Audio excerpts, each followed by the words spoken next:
friends, and welcome back to our coverage of the MonsterVerse series. We are today going to be talking about Godzilla, King of the Monsters, released in 2019, directed by Michael Dougherty. And if you missed us last time, we were talking about Kong Skull Island, and before that, Godzilla 2014. So if you want to watch it in chronological order, you can do that, but if you're just along for the ride, then welcome.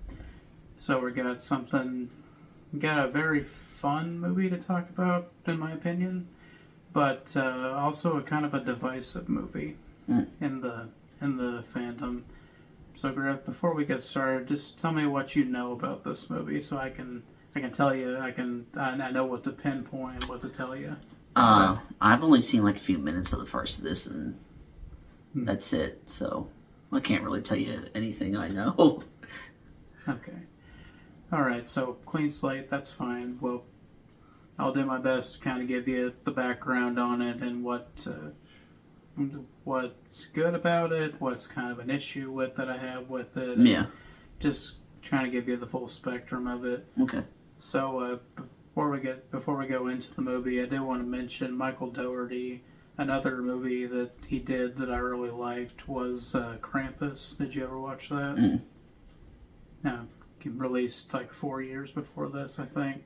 But Christmas horror movie, actually really good. Okay. Really interesting. He loves like monsters and creatures, so he has a lot of fun designs in that movie, and then he took it to another level with this movie, with all the Titans and everything. Yeah. So it's pretty neat there. So I'm just gonna come clean to the audience. Overall, I'm not going to say it is my favorite MonsterVerse movie, but it's close. I'd say, like, between Kong Skull Island, this one, and then the newest one, Godzilla X Kong, probably my top three, even though I like all of these movies. I just wanted to get that done off the bat. So with this, it's a sequel to the 2014 Godzilla, technically.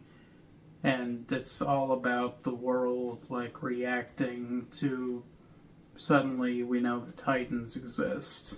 How do we come to terms with that? What do we do if one of them attacks us again, like the Mutos did? And are there any countermeasures we can do against creatures like that? Very typical Godzilla movie stuff. Like, that's always a thing in, like, the Japanese ones is, like, if Godzilla ever turned on us, what do we have to stop him? Can we even stop him? Yeah. Kind of thing. Luckily for us, this version of Godzilla is firmly an anti-hero. Like, he's not out to destroy humanity, and he's kind of a guardian of the earth, so he's mostly on our side, but a few people are going to die because of collateral damage. Yeah. Cities getting destroyed, but collateral damage is kind of a theme in this movie specifically, because in 2014 Godzilla, the finale happens in San Francisco, and the city basically gets like wiped off the face of the earth because of all the destruction. Well, in this movie, there's a family that was in San Francisco, witnessed the events that happened with Godzilla and the Mutos, and they lost their youngest child, died in the destruction.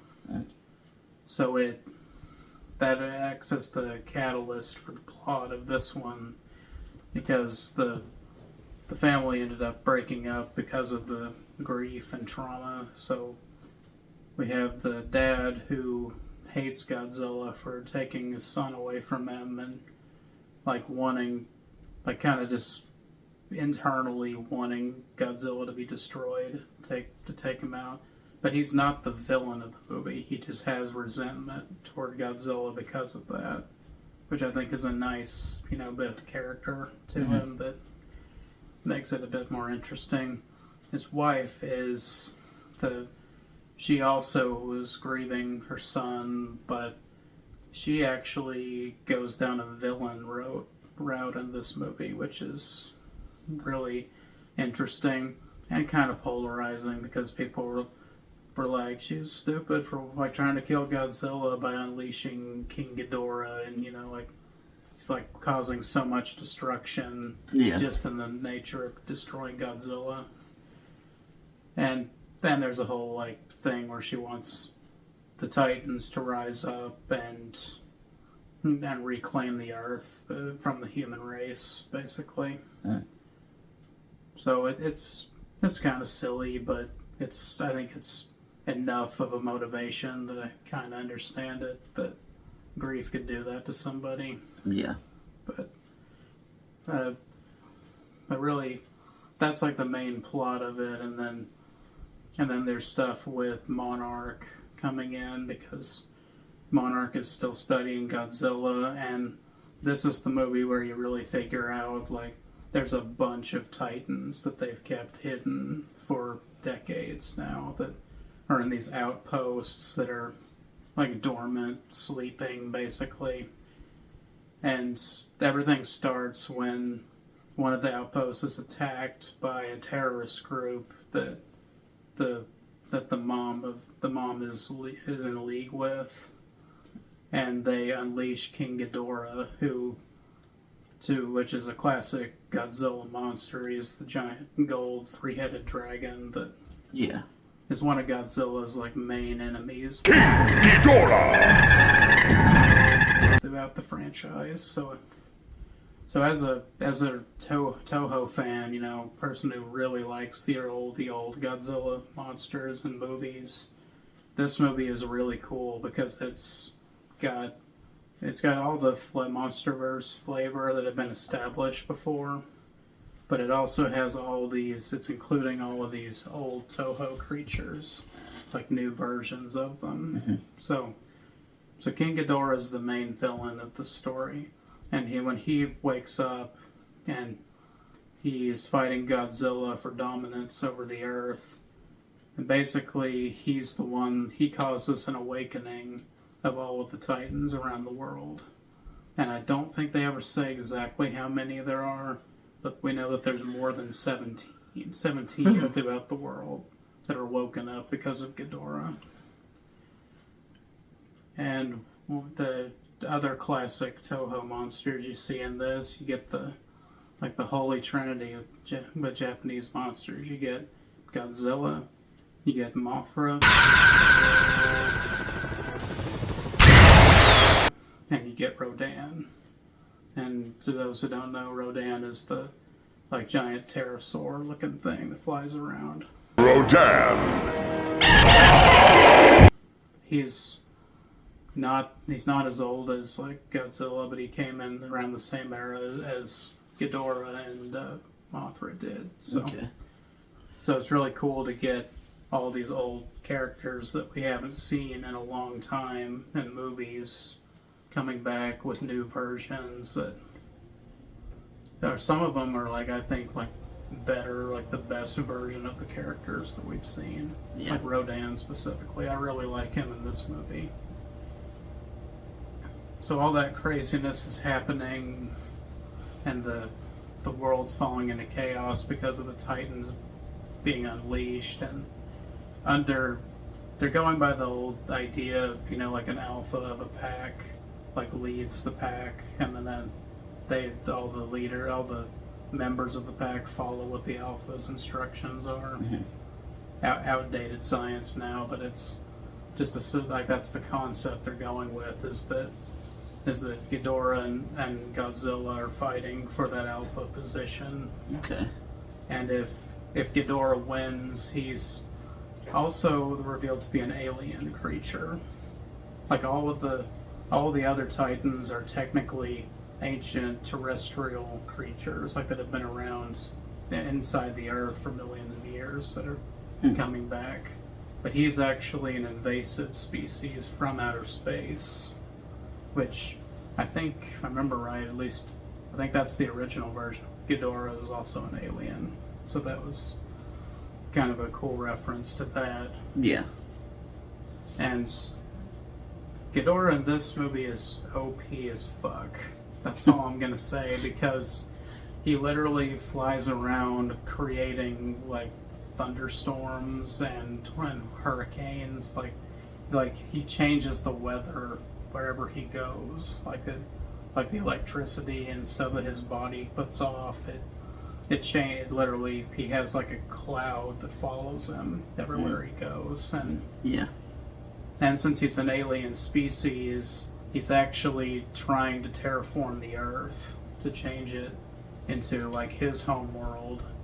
And if he does that, if he's not stopped, he's going to terraform the Earth and it's going to kill everybody because of that.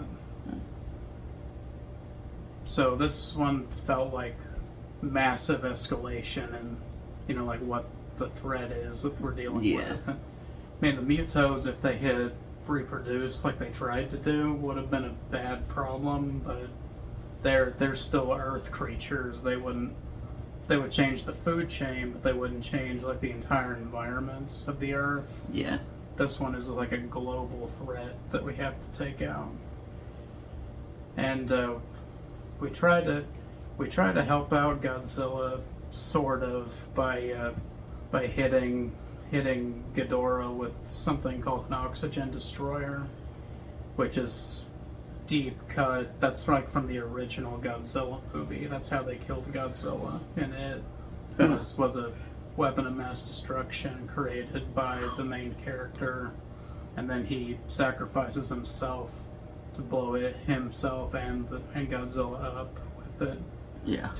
To make sure that science is never replicated.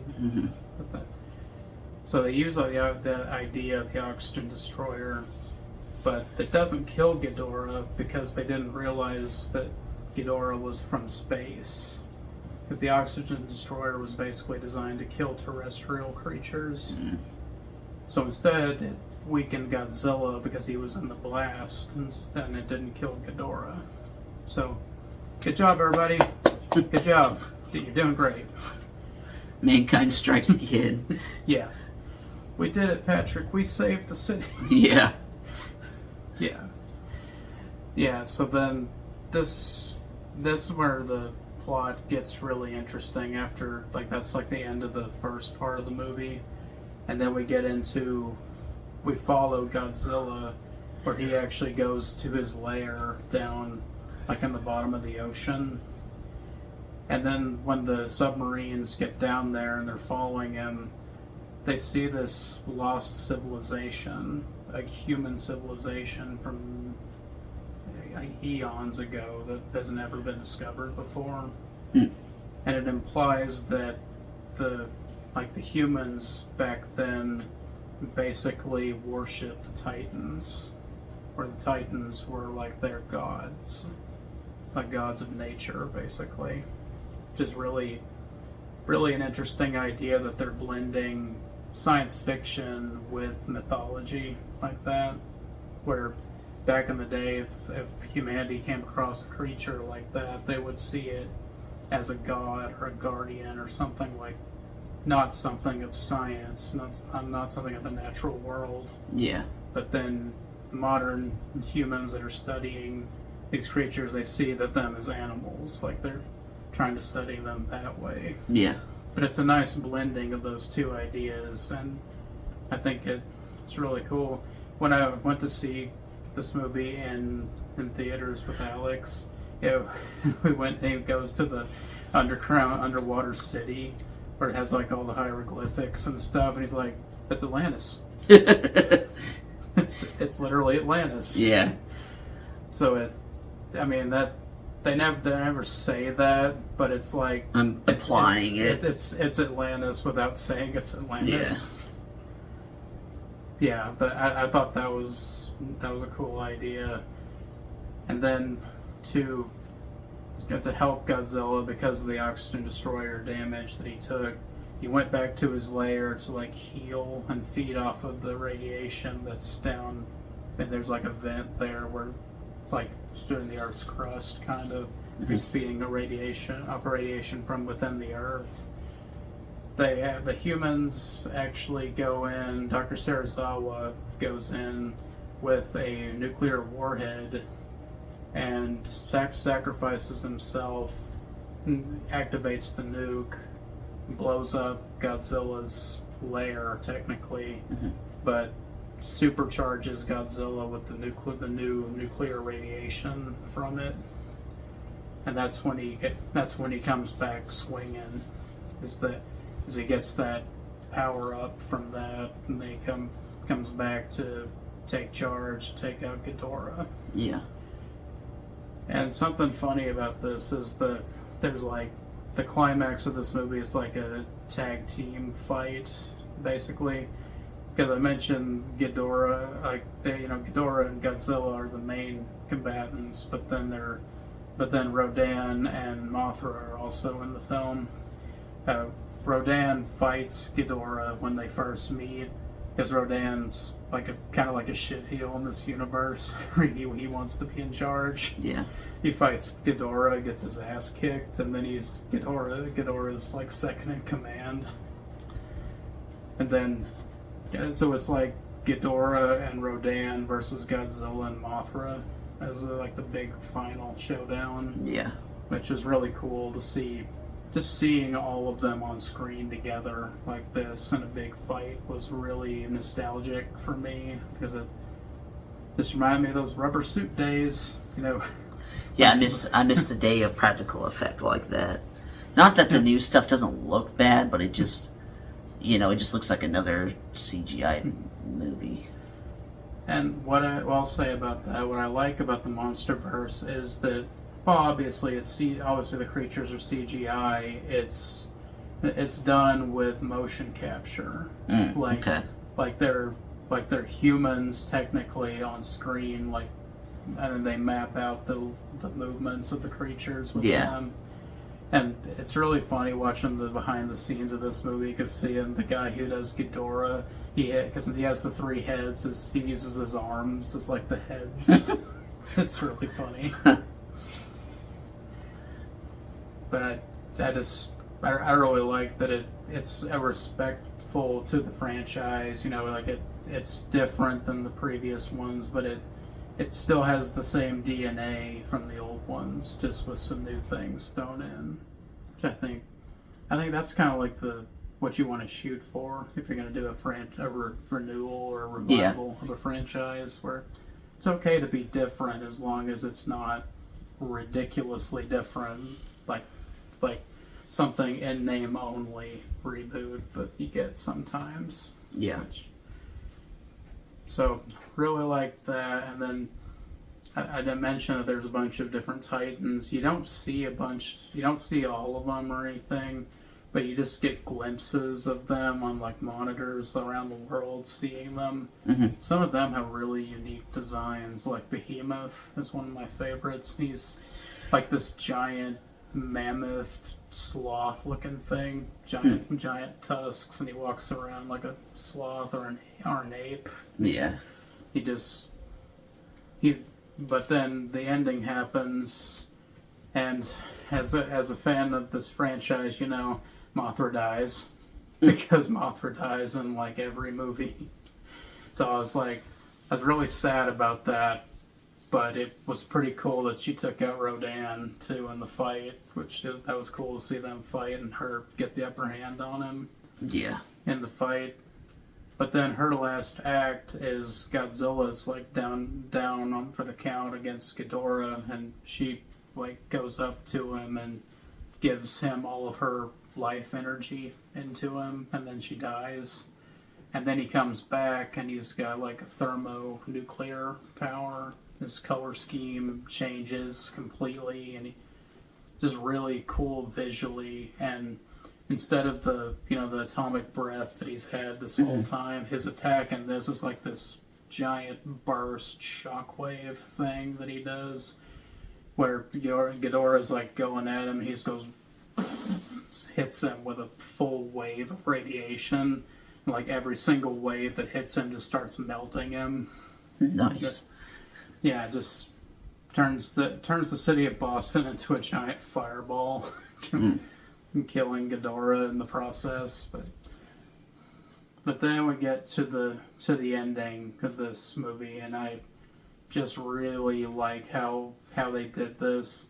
Godzilla kills Ghidorah, and then that's when that's when all the Titans converge on Godzilla. You see this shot of all like an aerial shot of the city, and you see all of like the dozen Titans walking toward him, and then they all start bowing to him, like that, like as they're accepting him as their alpha. Now that they're all awake and out in the world again.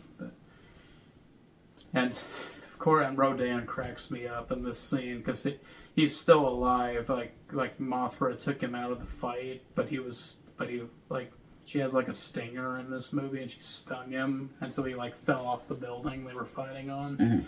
So he's like flying in, trying to act big in front of Godzilla, and he's like got his wings up and everything. Godzilla's like, "Don't you start this? Don't you start this again?" And he's just like, just kneels before him, like with this, like the most ridiculously over the top like bow you could do. Yeah. But we affectionate in the MonsterVerse fandom, we affectionately call him Starscream because he's basically Starscream from Transformers. Yeah. It's like, oh, I'll serve you, Megatron, unless the Optimus kills you, then I'll serve Optimus. Well, I'll be in charge one day. Yeah. You better watch your back, Optimus. I love characters like that are just like, you don't trust them at all, but they're like, you kind of need them around to do what you're doing.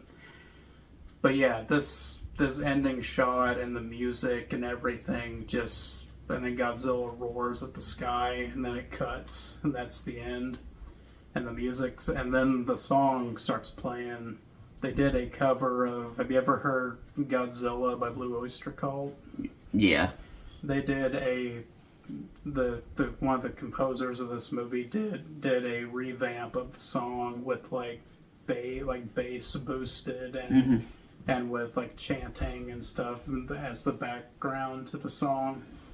And just this whole credit sequence with that song as the backdrop, and you see all of the Titans like going around the world and everything being declassified, like news articles being written about the events that happened, and you just really feel how the world has changed by the end of this movie, like that the world will never quite be the same way again. And just when I think I couldn't get more hyped by this ending, the last part of it shows scientists going to Skull Island, and they've discovered these markings in a cave that show an ancient war between Godzilla and Kong. So you're like, oh, I see what you're setting up now. Okay, alright. Yeah. So yeah, that's one of my favorite film endings and like credit sequences, because it just, the way it all built to that and the way it ended was just so satisfying to me. So in case you didn't realize it, I do recommend you watch the film at some point. Just when you get around to it. Yeah. If you want to get the full MonsterVerse experience. If you don't, I get it. That's fine. I just wanted to share a little bit of my enthusiasm about the movie with you. Yeah. Because it's, if you like the old stuff, this is a fun movie to watch. That's new-ish, but got some of the same ideas coming in there. I do have one criticism though, and that is the character of Rick. He's a monarch scientist played by Bradley Whitford. Really like Bradley Whitford as an actor. He's a good actor. It's not that he's not acting well as this character. It's just the writing. He's so annoying because he's like a Godzilla fanboy, and he's just always cracking jokes and stuff. And I'm like, that wasn't needed. You could have just been a scientist guy who says a couple funny things, here and there. But it's like they kept pushing him into the movie. I'm like, no, we're good. Like they were trying too hard for you to want to like this guy, and the more they tried, you're just like, I like him even less, so stop trying. Yeah. But the last time we see him so far in the franchise is the end of this movie. He does have an exchange with another character that I did really like. This bit of dialogue is that's after is dead, and that's when all the Titans are around Godzilla, and Godzilla's reigned as king of the monsters. Mm-hmm. And he's just like, Jesus, I'm glad he's on our side. And then the other character says, for now. So I was just like, yeah, I like the idea where they're going with this. Is that Godzilla now has a Titan like army behind him. Yeah. It's like, humanity, you better stay in line. If Godzilla doesn't like what you're doing, he can send his posse after you and just wipe you off the face of the earth. Yeah. Yeah. So, not a perfect film. This is my dark horse, I would say, of the franchise, because it worked so much more than I thought it would, and I was afraid all these conflicting tones wouldn't work, and it did, pretty much. Yeah. So, highly recommend you guys check that one out.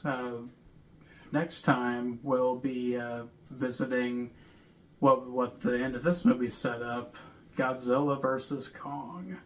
The long-awaited rematch from the 60s. Finally see a modern reinterpretation of two guys in rubber suits punching each other on an island. Yeah.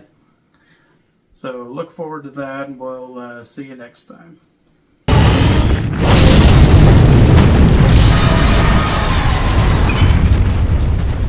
KO! Godzilla 90s at 1. You win!